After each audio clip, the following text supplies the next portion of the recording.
Happy Christmas to all. This is Face the Music, an Electric Light Orchestra song-by-song podcast. Episode 038, Deck the Halls.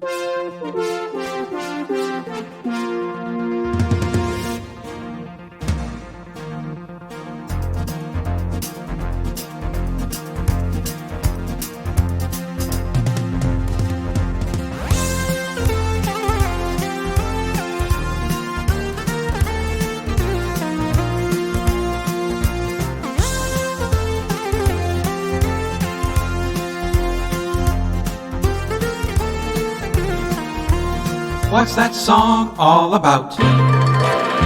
Deck the Halls is a song which has long been associated with the joys of Christmas, but it actually derived from the Welsh New Year's Eve carol Nos Galant. Although first published in 1794, the tune goes back much further than that. The earliest known rendition dates back to the 16th century and was more about getting liquored up on New Year's than about putting up your Christmas decorations. Like most folk songs, musicians and songwriters added their own personal touches, which has since become cemented into the tune. John Ceiriog Hughes first published his lyrics to the song in the 1700s. A variety of folk musicians later added the middle part. Then in 1862, Scotsman Thomas Oliphant wrote his English lyrics, which are pretty close to the song we know and love today. Bet you're wondering what I'm doing. What are you doing?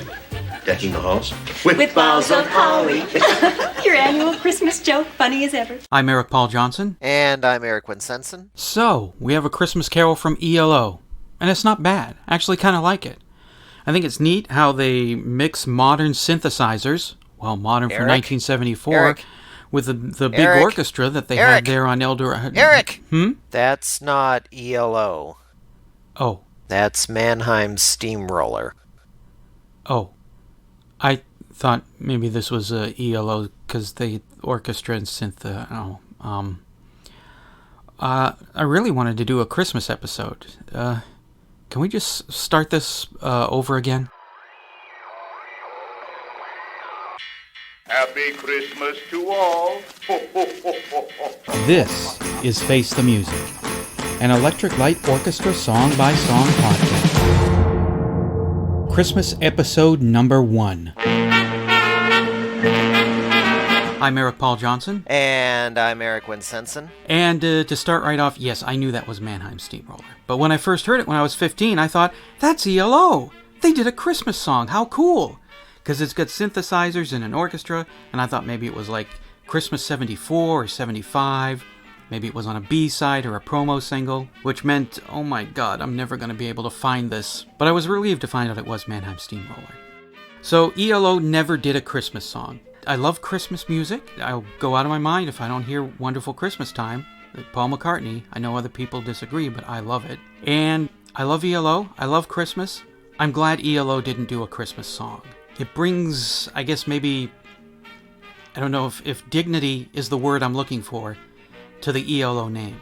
Because even though I love Christmas music, and I have nothing against Paul McCartney or John Lennon or Nat King Cole or even Spike Jones for doing Christmas songs, there is still this partially part of it that it's a cash grab from the artist. Because if you make a good one that everybody loves, people buy it every year. You get the royalties from airplay, so it's a nice Christmas bonus at the end of the year. I'm glad E.L.O. did not take that route. I have no doubt that Jeff Lynne, after 1974, would have made a fantastic Christmas song, but it wouldn't. I don't like the idea of E.L.O. holidaying it up. It just doesn't quite fit the band. Yeah, it doesn't quite, and I can't really picture them doing anything too Christmassy, to tell you the truth. Yeah. It's not like Greg Lake, where, yeah, I Believe in Father Christmas kind of fits a little bit of the later ELP stuff, but yeah, definitely I cannot imagine Jeff Lynne deciding that it's time to sing O Holy Night. Hey, we love Jeff Lynne, but that's not really the voice for it. Yeah. So since E.L.O. never did a Christmas song, but I really wanted to do a Christmas episode because I friggin' love Christmas. But E.L.O. related people who came from E.L.O. have done Christmas songs. At first I thought, well, we'll just cover all the E.L.O. related Christmas songs in one episode. But my friend, Shaz Kuyama, who does an online E.L.O. radio show and just astounds me with how much she knows about E.L.O. She said, these E.L.O. related people have done Christmas songs, and it's a lot. And since we're going to be doing this podcast for a couple years, we'll just do one song every Christmas for the next, 3 or 4 years. So this Christmas, I picked Roy Wood's I Wish It Could Be Christmas Every Day.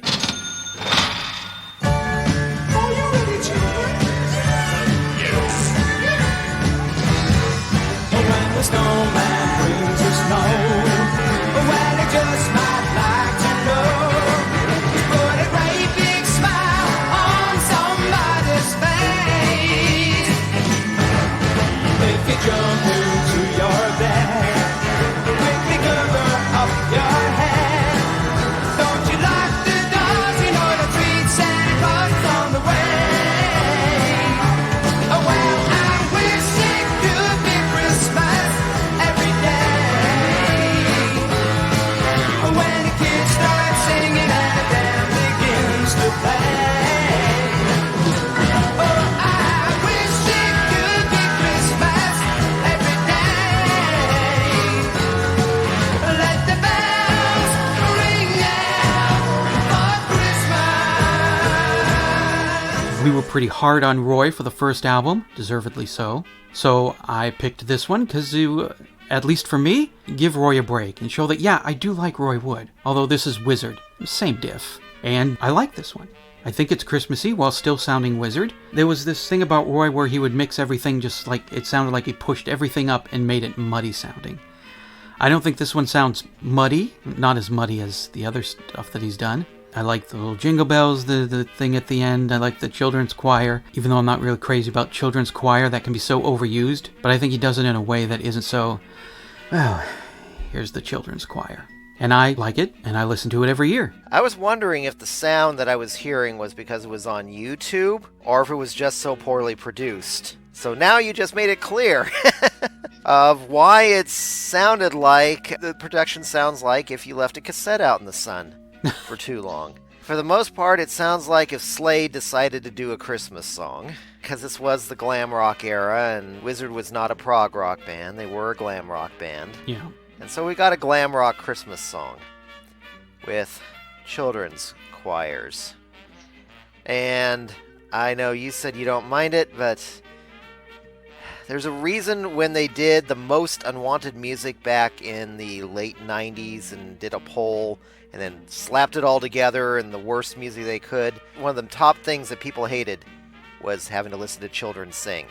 And I agree with that. I do too. This song is not as much of a train wreck as it could have been, but yeah, by the end of it, all of a sudden we got children coming in and singing on top of everything else. The lyrics to this are, well, I would say the lyrics to it are quite insipid. They're pretty much standard issue Christmas lyrics, yeah. Exactly, and I've become more of a Christmas song fan in some cases, but not for this type of thing. It's not just this song that I have this problem with. Songs that say, wouldn't it be great if it was Christmas every day?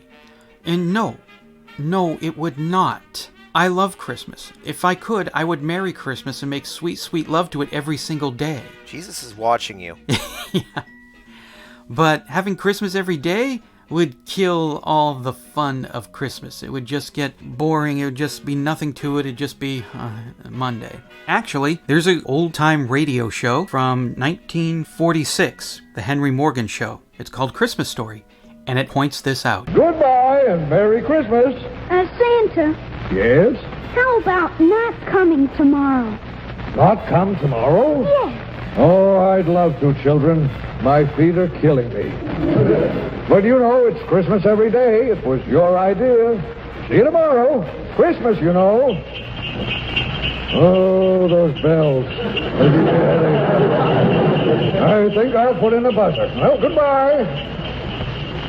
You know, kids, Christmas all year round is awful. That is so true. And Halloween is my favorite holiday, and that's the way I feel about that as well. As Halloween comes on October 31st. I look forward every year to October 31st. Mm-hmm. It would take out a lot of my enjoyment of October 31st showing up if every day was Halloween. Yeah. Even though you look back at how we dressed in the 80s, some people may think that that's what happened at one point. But... Yeah, well, especially if you're a goth person. Hey, anyway. Halloween's my second favorite holiday, so yeah, every day, it kills it. And as for the lyrics, maybe I can put some cynicism in it, that maybe, if you look at it a different way, and I didn't even think about this until last night when I gave it a listen. It starts with a register, bells, and the drawer opening and cash. So maybe, if you want to, look at the song as if it's from somebody who's a store owner, who runs a store. And Christmas is just a big haul of money every year. So the store owner just wishes it could be Christmas every day so he could really, really make lots and lots of money. Maybe, but I'll stick with some of my favorites like Pretenders and 2,000 Miles and Ramones and Merry Christmas, I Don't Want to Fight Tonight. Also good. And Nat King Cole's entire Christmas album. That's a frickin' perfect Christmas album. Yeah, you can't go wrong with that album. This is Nat King Cole with a sincere wish for good health and happiness to you and your loved ones as we celebrate this special day. Like it? Hate it? What does Madeline think? I love the song so much that I never want to stop dancing to that song. I want to dance to it all night, but I might get tired. Wow, she liked it! Face the Music, an Electric Light Orchestra song-by-song podcast, is a production of Radio Trolla Entertainment Assorted Deli Meats Amalgamated. You can contact us by voicemail at 623-850-3375 or email us at eloftmpodcast@gmail.com. Keep up to date on the show by joining our Facebook group and spread the word about the show by sharing the link or giving us a quick rating on iTunes. You can financially support the podcast and get some goodies at patreon.com/ELOpod. Happy Christmas to all, and to all a good night